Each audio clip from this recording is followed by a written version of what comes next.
On peut commencer par faire ceci, noter notre catégorie d'épreuves et se dire, tiens, on va faire ensemble, on va déjà faire un événement, le plus petit possible. Qu'est-ce qu'on pourrait faire le plus petit possible? On va pêcher donc, dans le sachet une lettre.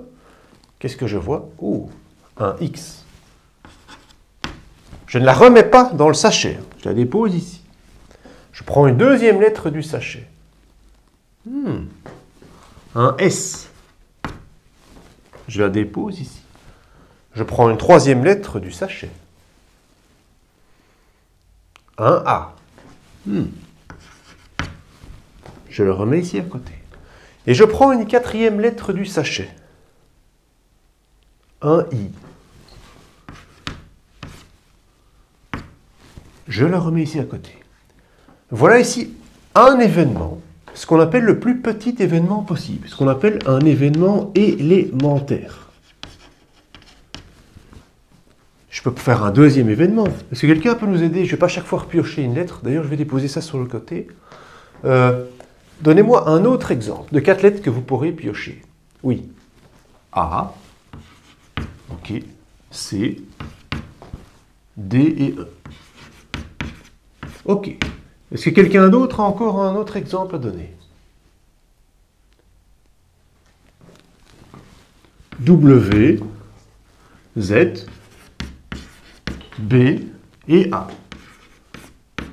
Et je ne vais pas tous les écrire, hein, d'accord? Donc je mets 3 petits points. Et puis je ferme mon ensemble.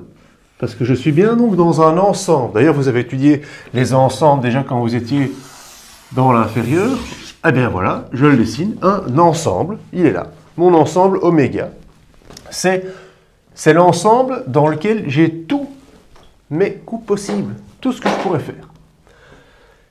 En fait, justement, on va commencer comme ça. Je vais vous demander, si j'écris cardinal d'oméga, ça veut dire combien d'éléments est-ce que j'ai dans l'ensemble. Ça, c'est un élément. Ça, c'est un deuxième. Ça, c'est un troisième. On en avait donné 3. On ne va pas tous les écrire. Mais donc, tout ceci, ici, des éléments. Je peux, par exemple, en mettre un ici, hein, X que vous auriez trouvé, là. Genre celui-là, X, S, A et I. Ça, c'est un événement. Il y en a combien, si on veut dénombrer, combien d'éléments est-ce que j'ai ici dans mon ensemble? Comment est-ce qu'on fait ça? Je vous laisse réfléchir à ça et on se revoit juste après. À tout de suite. Bon, c'est pas mal. Je vois qu'il y en a qui s'en sortent, il y en a qui arrivent à trouver. Donc, de ce que j'ai vu, hein, on avait donc 4 lettres. Et donc, au premier tirage dans le sachet, il y en a pas mal qui ont fait un arbre avec 26 branches. Puis, comme deuxième lettre, quand ils ont pioché, en fait, puisque ce sont les différentes et que je les mettais ici et que je ne les remettais pas dans le sachet, eh bien, chaque fois, c'est comme si chacune des 26 branches s'ouvrait en 25 branches. Et ensuite, je les ai vus qu'ils l'ont fait, mais ça devient difficile à dessiner. Mais chacune des 25 branches qui étaient parties de chacune des 26 branches, ici, ça s'ouvre encore en 24 branches. Et puis ici, en 23 branches. OK? Donc voilà le nombre de possibilités qu'il y a. Alors certains, j'ai vu, ont noté ça sous forme de formule. Effectivement, c'est bien un arrangement. Donc, ils ont vu certains un pot avec avec combien de possibilités? 26 lettres, c'est les 26 lettres de l'alphabet. Et ils en ont pioché donc 4. OK? Et ils en ont déduit donc que c'est un A4 26. D'accord? Ah oui, d'ailleurs la formule, je vais la faire apparaître ici. Hein, donc cette formule. Comment est-ce qu'on pouvait savoir que ça s'arrête ici à 23? Je démarre à 26, d'accord, mais comment savoir que je m'arrête à 23? On a vu ça. On remarque que, tiens, en fait, le 23, c'est le 26 ici, moins le 4, plus 1. D'accord? Parce que, rappelez-vous, APN, c'était N fois N-1 fois N-P plus 1. Le plus 1 que vous voyez, c'est bien ça. Ça nous indique bien l'endroit où je m'arrête. OK? Voilà. Donc, ceci, on peut écrire A4, 26. On peut aussi écrire donc 26 fois 25 fois 24 fois 23. Et si quelqu'un a une calculatrice, ça fait combien? 358 800. Bon, c'était impossible de les écrire toutes. D'accord? Donc là, ici, on a trouvé un moyen. Alors, l'autre événement A, on vous demande ici la probabilité d'avoir un mot de 4 lettres différentes, mais qui comprend le A et le B. Donc ici, dans cet ensemble-ci, ben, l'événement A, on va dire que c'est l'ensemble dans lequel j'ai la lettre A et la lettre B. D'accord? Donc c'est quelque chose de plus petit. Mon A, il est inclus ici dedans. D'accord? Et là, si je prends un exemple, quelqu'un peut me donner un exemple? J'ai A, C, D, et j'ai le B. C'est bien ça. Un autre exemple. Ah, ben, j'ai le B, le C, le A et le X. 3 petits points et je ferme mon ensemble. C'est bien un ensemble, j'ai mis ici. D'accord? Eh bien, ce que je vais vous demander de faire, c'est de chercher le cardinal de cet ensemble. Donc le cardinal, c'est donc combien d'éléments est-ce que j'ai dans cet ensemble. Je vous laisse un petit peu travailler, on se revoit juste après. Ok, mais je vois qu'il y en a qui trouvent, hein, bravo.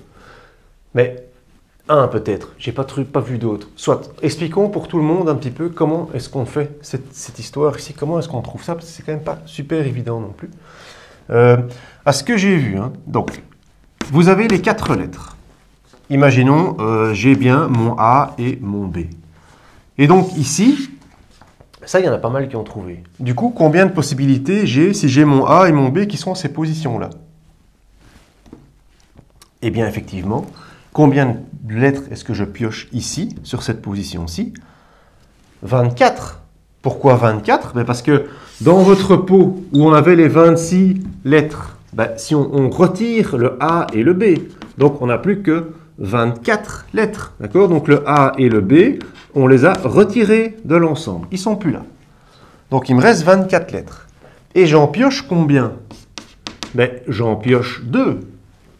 D'accord? Et donc je peux dire que ceci, à cet endroit-ci, ça va s'ouvrir en 24 possibilités. Et ensuite, chacune de ces branches va s'ouvrir en 23 branches.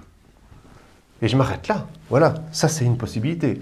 Donc certains, j'ai vu, ils notent A2, 24. C'est bien ceci.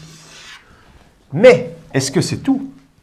Non, parce qu'on est d'accord, et c'est là que je vois qu'il n'y en a pas beaucoup qui trouvent par contre. Mais donc, on peut très bien aussi dire que ceci, ce serait le B qui est en première position, le A, et puis on aurait de nouveau notre A2, 24. D'accord? A2, 24. Mais on pourrait les mettre aussi à d'autres endroits. On pourrait très bien dire que le A est ici et que le B est là. Et là, ici, on aurait notre A2, 24. On pourrait très bien avoir le A ici en position 2 et le B en position 4. Et là, ben, le A2, 24, il va se retrouver ici. Et c'est ceci, ou ceci, ou ceci, ou ceci. Mais c'est un ou inclusif, hein. Ce n'est pas un ou exclusif. Donc, et en fait, la question que je vous pose, et je vais vous laisser un petit peu, mais en fait, de combien je peux encore en faire d'autres? Donc, mes lettres A et B, je peux leur donner combien de positions différentes? Je peux les mettre à combien d'endroits différents des 4 positions? Et il y en a combien? Donc, des choses comme ça. Parce qu'ici, on va chaque fois faire une addition, une addition, une addition. Mais combien de fois est-ce que je peux le faire? Je vous laisse réfléchir à ça, on se revoit juste après.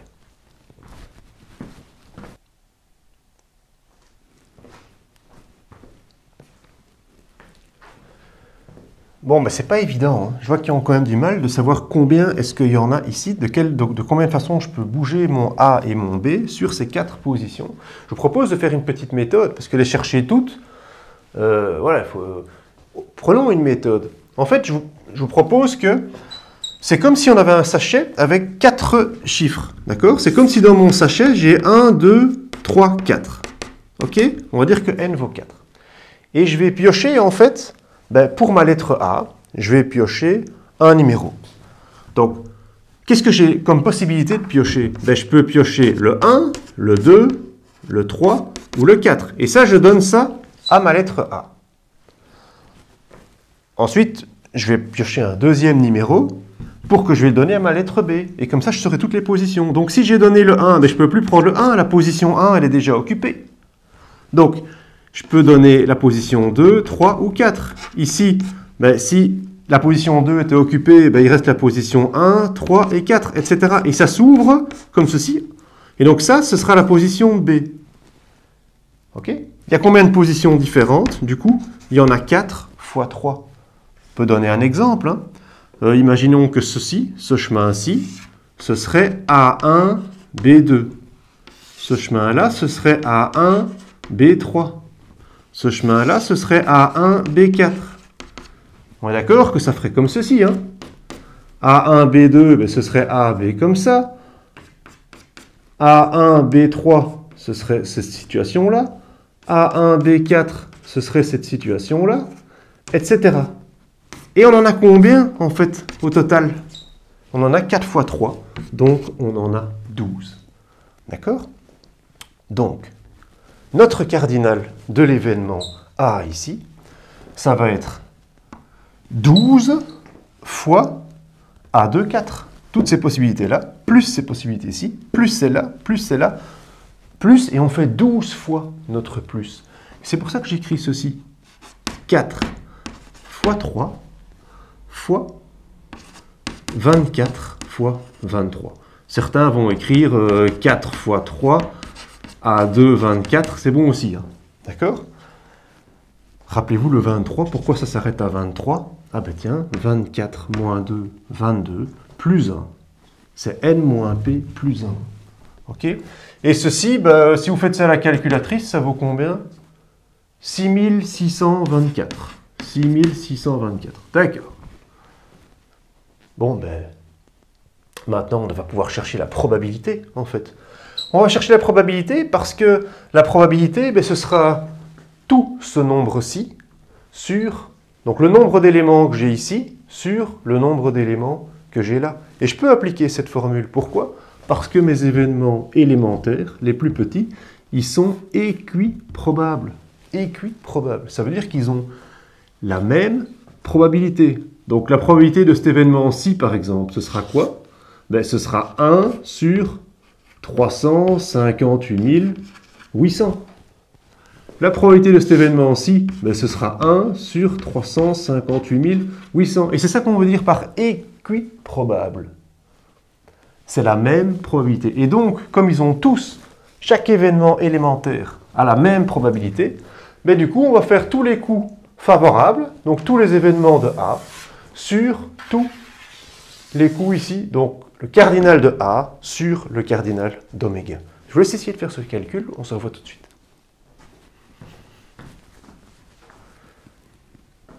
Bon, je vois que là, c'est vraiment pas difficile, je vois qu'il y en a pas mal qui trouvent. Donc, la probabilité de cet événement A, on est d'accord que c'est le cardinal de A, donc c'est le nombre d'éléments que j'ai dans mon ensemble A, sur le nombre d'éléments que j'ai dans mon ensemble oméga. Donc, il suffit de prendre ce 6664 et de le diviser par ceci. Tac, tac, tac, divisé par tac, tac, tac. Et avec votre machine, vous trouvez environ 1,8%. Voilà la probabilité d'avoir un mot de 4 lettres différentes contenant le A et le B. Voilà, ça c'est la réponse. Je ne vais pas m'arrêter là. Je vais vous montrer un autre moyen pour vous apporter des savoirs, et que vous puissiez utiliser ces savoirs dans d'autres problèmes que vous aurez. Je vais vous montrer un autre moyen de calculer le cardinal de A.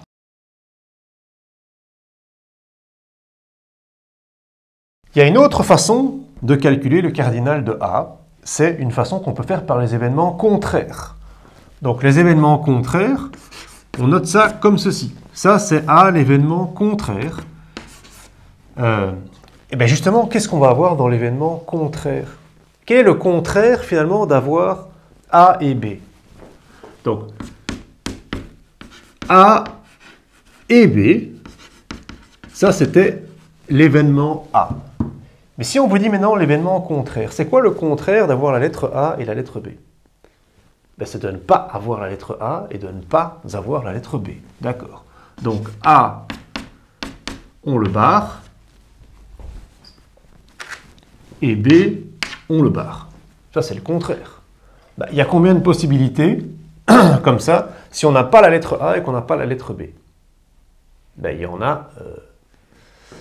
on retire du sachet, on retire le A et le B, et on en pioche 4. Ben, ça va nous faire donc 24 fois 23 fois 22 fois 21. Certains vont tout de suite me dire que c'est un A4 24. OK? D'accord. Donc, je vais représenter les choses comme c'est un ensemble aussi. Hein. Le complémentaire ou le contraire, c'est un ensemble. Donc, on fait ici, là, j'ai mon oméga, ça c'est tous les coups possibles. Alors, iops, ça, on va dire que c'est le contraire, l'événement contraire qu'on est en train de chercher. Et celui-ci, ben, c'était l'événement A, c'est celui qu'on cherche. OK? Alors, on a dit, ben voilà des possibilités où j'ai ni A ni B, qui serait ça. Donc, donnez-moi une possibilité de ça où j'ai ni A ni B. Bon, ça peut par exemple être X, R, S ou bien T. Voilà. Ça, c'est une possibilité où j'ai pas le A et que j'ai pas le B. Et au total, il y en a combien? Il y en a A4, 24. D'accord? Donc ceci, j'ai A4, 24 éléments ici dedans. Mais est-ce que c'est tout? Est-ce que le contraire d'avoir A et B, c'est juste ça? Et c'est là qu'il y en a pas mal qui se trompent quand je vois. Parce que le contraire, c'est pas uniquement ça. Le contraire de A et B, imaginez ceci. Vous avez juste un A et vous n'avez pas de B. Le B n'est pas là. Donc vous avez un mot avec uniquement la lettre A. Ben, s'il y a uniquement la lettre A dans le mot et qu'il n'y a pas le B, ben c'est aussi le contraire d'avoir A et B. Ici, on disait, c'était un « et », je veux ça et ça. Ben, si j'ai que ça, c'est le contraire. D'accord? Donc, dans ce cas-ci, combien de possibilités est-ce qu'il y a là? Ben, vous allez pêcher 3 lettres. Vous avez le A, vous l'avez déjà pris une fois, vous ne pouvez plus le prendre. Donc, ça va vous faire 1 fois. Et vous retirez, vous avez de nouveau plus que 24 lettres, puisque vous n'avez pas le A et vous n'avez pas le B dans ce que vous allez piocher. Donc, ceci, ça va faire 24 fois 23 fois 22. D'accord? Donc, en fait, vous pouvez dire que j'en pêche 3 parmi 24. OK? Mais, est-ce que c'est tout? Ben, le A, il peut aussi être à un autre endroit. Il peut très bien être là, le A. Et donc, vous avez toujours votre A3, 24. Donc ici, j'ai un OU. OK? Mais votre A, il peut également être là. Et donc, ici, j'ai de nouveau un OU. Ou le A, il peut être en dernière position, et j'ai de nouveau un OU. Donc, le fait d'avoir que la lettre A, c'est en fait ça, plus ça, plus ça, plus ça, plus ça. Donc, en fait, c'est 4 fois A3, 24. D'accord? Donc, si je viens ici, j'aurai un autre groupe qui contient la lettre A. Donnez-moi un exemple. On est quand même un élément, j'aime bien visualiser les choses, c'est important. A, on ne peut pas prendre le B. Hein. X, Y, Z. Voilà. Ça, c'est un exemple. Et il y en a plein d'autres. Et donc, il y en a combien? Ben, il y en a 4 fois A3, 24. Est-ce que c'est tout? Donc, le contraire, c'était j'ai ni A ni B. C'est j'ai uniquement A. Mais le contraire, c'est aussi j'ai uniquement B. Vous avez un mot avec uniquement B. OK? De nouveau, ben, le A, vous ne pouvez pas le prendre. Vous avez A3, ben, donc vous avez de nouveau la même chose que ceci, parce que le B, je peux aussi le mettre partout. Donc c'est A3, 24, mais le B, je peux le mettre aux 4 positions. Et donc je retrouve la même chose. D'accord? Donc j'ai ici encore un autre sous-ensemble qui serait avec, je prends un exemple, ben, ce serait le B. Qu'est-ce qu'on pourrait mettre? Ben, RST, imaginons. RST. Et il y a plein d'éléments. Il y en a combien? Eh bien, il y en a 4 à 3, 24. D'accord? Voilà.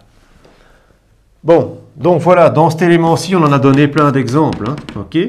Mais quel est le cardinal de ça, du complémentaire? Quel est le cardinal du complémentaire? Ben, il faut faire ça, ou ça, ou ça, il faut tout additionner. Il faut additionner les 3. D'accord? Donc si j'additionne les 3, ben, ça me fait A4, 24, plus 4 A3, 24, plus 4 fois A3, 24. D'accord?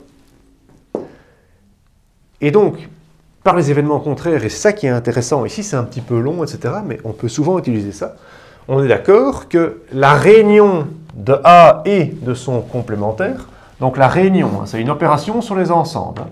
A, union, c'est la réunion de l'ensemble A et de son complémentaire. C'est égal à quoi?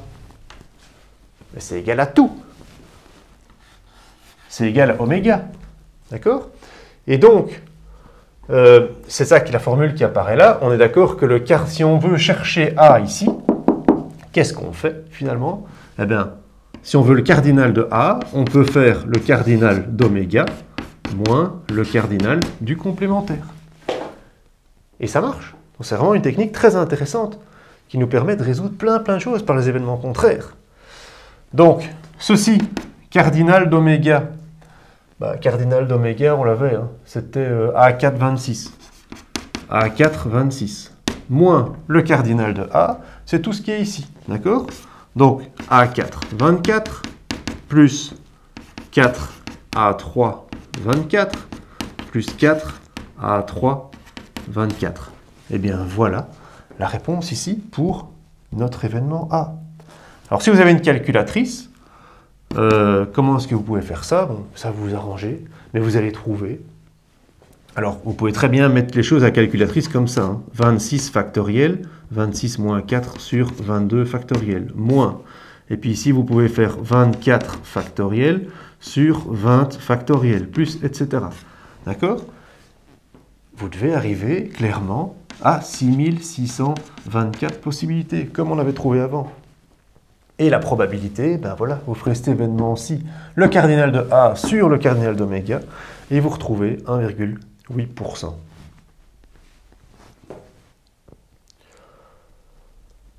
Donc deux résolutions pour cet exercice, une par les événements contraires et la première que j'avais montrée.